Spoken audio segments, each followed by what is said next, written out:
With the Boeing 737 MAX 8 and MAX 9 aircraft grounded, we wanted to know what kinds of problems pilots on Hawaii flights have encountered. Gina Mangieri is always investigating and has details. Gina? Pilots have flagged several mechanical glitches serious enough to report to the Federal Aviation Administration, and not just on 737s, but the vast majority of reportable incidents involve human error, airport congestion, and flight control staffing. Among the FAA's many layers of safety protocol is voluntary reporting to databases, including the Aviation Safety Reporting System. Always Investigating reviewed all postings since the grounded MAX models came out around 2016 to see what kind of issues Hawaii pilots had with that or any other airplane. Here's what we found. Out of 129 postings, 5 flagged mechanical problems on passenger planes. Here are some narratives written by the pilots themselves. We felt a kick. It happened a second and then a third time. The aircraft controls were doing something that was not normal. That was on an unspecified plane model. A 737 pilot noted multiple errors during taxi, wrong weight, and a pitch incident resulting in a scraped tail.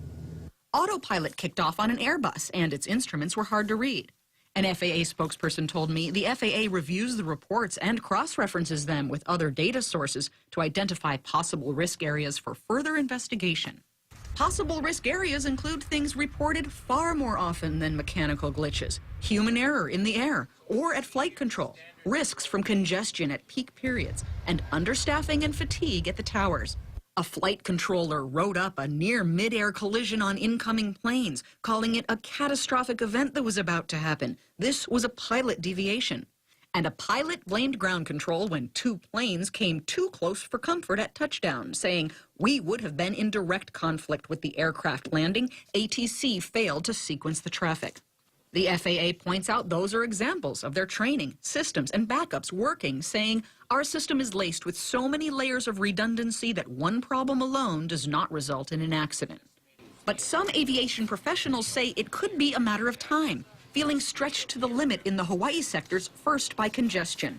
A controller writes, almost daily the controllers are telling them to hold planes, slow them, or keep them out. This results in an extremely dangerous and complex ATC.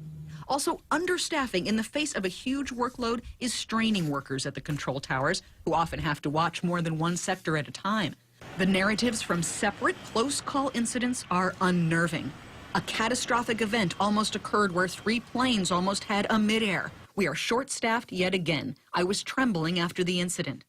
After another close call, I blame the short staffing at the HCF. I am fatigued, as are my coworkers. I fear a catastrophic incident could potentially happen. The FAA points out these are first-person anecdotes, saying they describe safety issues as perceived by the reporting party. But the FAA greatly values these reports, adding the U.S. commercial aviation system is experiencing the safest period in world transportation history. Now, the FAA tells me they have a targeted staffing level of 83 controllers for Honolulu, and they have 88 on board, but the Air Traffic Control Workers Union tells me they are at a 30-year low of fully certified air traffic controllers nationwide.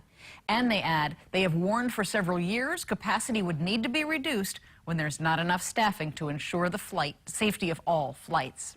Back to you.